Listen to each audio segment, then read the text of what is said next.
CA foundation law में आपको LLP वाला चैप्टर छोड़ के जाना चाहिए कि नहीं छोड़ के जाना चाहिए? बहुत सारे बच्चे कन्फ्यूज़्ड हैं। अपना ऑनेस्ट ओपिनियन बताऊँगी, आपको ज़रूर से हेल्प करेगा और एक डिसीज़न लेने में हेल्प करेगा। तो देखिए, ये है हमारा weightage table CA foundation law का, जो मैं ऑलरेडी एक सेपरेट वीडियो में आपको एक्सप्लेन कर चुकी हूँ। तो जैसा कि आप देखेंगे, ये मार्क्स डिस्ट्रीब्यूशन होता है आपके क्वेश्चन पेपर का, 6 क्वेश्चन होते हैं और कौन से चैप्टर से कौन-सा मार्क्स आता है। तो बेसिकली इंडियन कॉन्ट्रैक्ट एक्ट से 4 क्वेश्चन आते हैं, सोगा से 3, पार्टनरशिप एक्ट से 3, एलएलपी से सिर्फ 1 क्वेश्चन आता है, that two in question number 2 और कंपनीज एक्ट से 3। तो आप देख रहे हैं एलएलपी से सिर्फ 1 क्वेश्चन है, क्वेश्चन नंबर 2 5 मार्क्स का and you must know that question number 2 is not a compulsory question.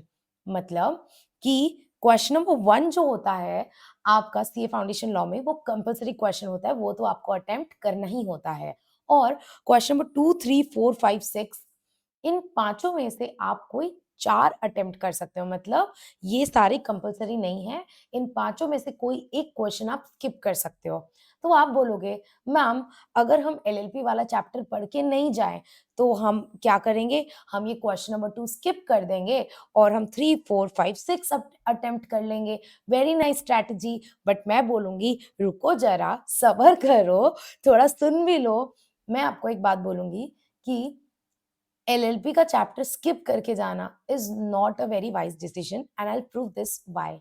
देखो, आपके इंडियन कॉन्ट्रैक्ट एक्ट में बड़े-बड़े 6 यूनिट हैं और एलएलपी एक फुद्दू सा छोटा-सा चैप्टर है, मात्र 20 पेजेस का, which is even less than 1 unit of Indian contract act. Content बहुत लेस है, कंटेंट बहुत ईज़ी है, कुछ टेक्निकल नहीं है। Indian contract act and SOGA is very technical, even partnership act इतना ज़्यादा टेक्निकल है कि उससे किसी भी तरह के क्वेश्चन आ सकते हैं और भले ही आप 10 बार पढ़ चुके हो, फिर भी हो सकता है कि आईसीएआई अगर पेपर टफ बनाती है, तो हो सकता है ये क्वेश्चन या कोई भी क्वेश्चन आपको ना बने पढ़ने के बाद भी। तो अगर मान के चलो, ये दोनों क्वेश्चन आपको नहीं बन रहे हैं, तो आप ऑब्वियसली क्वेश्चन नंबर 4 स्किप करना प्रेफर करोगे। उस केस में 2, 3, 5 और 6 अटेम्प्ट करना प्रेफर करोगे, राइट?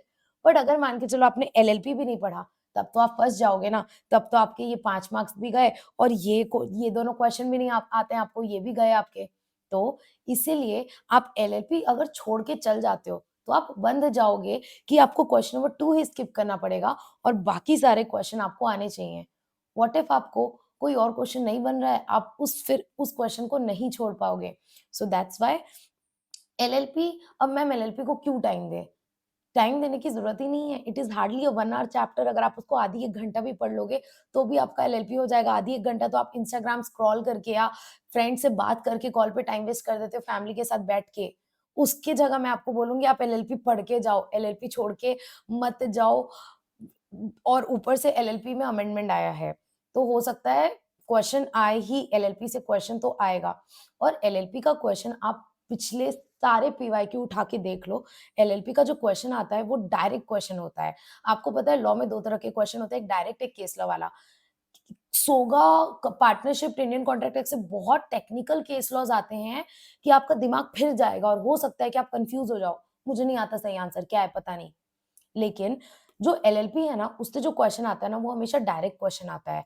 आपको सीधे-सीधे बोल देगा, बताओ एलएलपी एग्रीमेंट में क्या-क्या लिखते हैं? बताओ एलएलपी एग्रीमेंट कब फाइल करते हैं? बताओ नेम कैसे चेंज करते हैं? या बताओ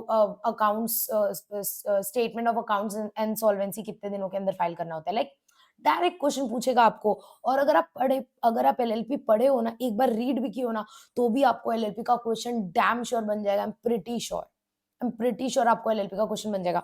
तो डोंट यू थिंक एलएलपी छोड़ के जाना is not a good idea? क्यों? उस केस में आपके पास ऑप्शन रहेगा कि मान के चलो अगर आपको क्वेश्चन नंबर 6 के दोनों क्वेश्चन नहीं बन रहे हैं या क्वेश्चन नंबर 5 नहीं बन रहा है, तो आप इस क्वेश्चन को स्किप करके क्वेश्चन नंबर 2 अटेम्प्ट कर सकते हो। तो अपने लिए ऑप्शन हमेशा ओपन रखो, अपने लिए ऑप्शन बंद मत करो एक छोटे से चैप्टर के लिए। It's not a big deal. तो मेरा पर्सनली ये रिकमेंडेशन है कि आप ज़रूर से एलएलपी करके जाओ, बहुत ज़्यादा टाइम नहीं लगेगा, आप उसको पहाड़ बना के चलते हो, बट एक बार खोलोगे ना तो तुरंत हो जाएगा। LLP is not gonna take much time.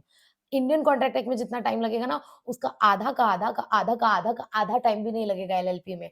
तो एलएलपी करके ज़रूर जाना, एलएलपी छोड़ के मत जाना। और अगर आपका कोई फ्रेंड है जो एलएलपी छोड़ के जा रहा है, तो उसको ये वीडियो शेयर करो और उसको बोलो कि एलएलपी छोड़ के ना जाए, एलएलपी करके जाए। देखना, एग्ज़ाम के बाद आप जाके थैंक यू करोगे, right? So I will see you in the next video. All the best for your exams.